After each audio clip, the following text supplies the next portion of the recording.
Hello, everyone. First of all, Happy New Year from Old Money Capital to everyone. I'm making this video on 6th January 2026. So the New Year has just begun, and I am in Mumbai, India. I'm speaking from a high house in Mumbai. Um, the beginning of the New Year, I learned something interesting, and I want to share that with all of you. And a lot of people might think that, oh, syndicators manage this whole thing and they're probably smarter than investors, right? That's not the case. I think there are investors are actually smarter than syndicators, and they know what they're doing, and they have a specific purpose behind investing that they're doing. And I came across one such syndicators who was investing with us for a long time. And he taught me something that's good for all the investors. And that's why I want to share that with everybody. So this guy, right, we've been doing deals for 6 years now. This guy has been investing with us he's invested with all of those deals, right? So every year he invests money with us. And I have a good relationship with him. And I asked him, what is your plan? What are you trying to do? Why are you investing every single year, right? And he told me that let's say a maturity of a syndication is 7 years. That means you buy a property, in 7 years you sell the property, and you get all of your money back plus some profit back, correct? So he's saying that once he completes 7 years of investing, he will be on autopilot, and from 7th year onwards, he will start getting a significant amount of income every single year. So for example, let's say he invests $100,000 in one multifamily deal first year. And the second year, he invests another $100,000 in another multifamily deal. Third year, he does the same thing. Fourth year, he does the same thing. Fifth year, he does the same thing. Sixth year, he does the same thing. Now, in the 7th year, the first year's deal is maturing. 7th years, the first year's deal is maturing. Let's just take some concrete numbers for illustrative purposes, right? Let's say that they're going to get modest 10% return. Okay, no fancy high 15-20% return. Okay, just modest 10% return. So by that modest return in the 7th year for the first deal, you're supposed to get $170,000 back, because a 10% return for 7 years will be $70,000, right? Now in reality, what happens is you get some little bit of cash flow, especially for California investment. You get a little bit of cash flow every year. And then at the end, you get bulk of your money back with bulk of your profit back. So let's just say he was getting small amount of cash flow, and out of 170,000, 20,000 he ended up getting in first 6 years as a cash flow. So in the 7th year, he's going to get $150,000 back, because total he's supposed to get $170,000.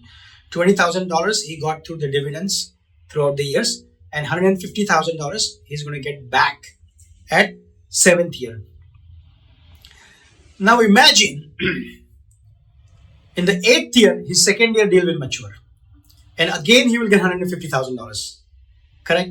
And then what he does is he keeps the $50,000 for himself and invests the $100,000 back in another property in syndication. So what happens? This cycle sort of continues forever, right? He always have $100,000 invested every single year, and he gets $150,000 out of it from every single year. Now he also gets cash flow from all these 5-6 deals that he has, right? So even if each deal is giving him small $4,000 cash flow, okay, let's just say $3,000. He gets that $18,000 as well, right? Every year, 6 times 3, 6 deals he's invested in, okay? He gets that $18,000 as well. At any given point of time, he's invested in 6 to 7 deals at the same year, same time. So he exits one, he again puts the money back in one and just gets the profit and keeps the profit as an income, right? So he can build a ladder like that, right? And just start a passive income, a complete passive income. He's getting it from those deals as a cash flow, and then when the deal matures, he gets the bulk of that money back. Now, there is another angle to all of this as well, that a lot of this money is actually tax efficient.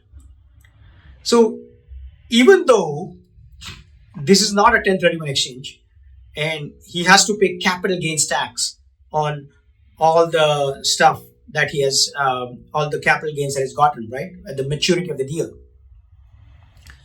Because a lot of these deals do bonus depreciation and cost segregation studies, there is a significant depreciation that exists, right, which he can't really use for other things, just from the cash flow of the properties. So then he gets to use that depreciation to offset the capital gains.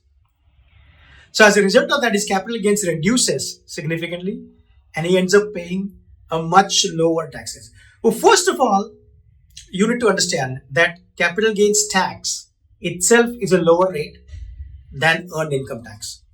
So if you are a very, very high income professional, the earned income tax you pay is usually 30 to 35%.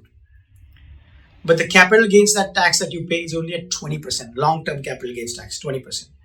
So by converting your stuff into capital gains tax, you're already reducing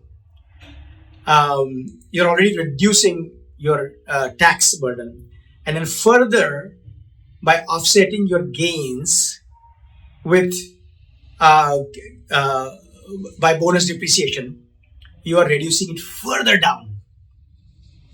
So this is the beauty of real estate, is that it's much more tax efficient, right? And it can generate a passive income for you. There is a lot of interesting information like this in our website, 𝐒𝐨𝐿moneycapital.com. So pretty soon we're going to release a blog on this topic as well. So you will get to see this firsthand. There's a podcast. There's a list of all our YouTube videos.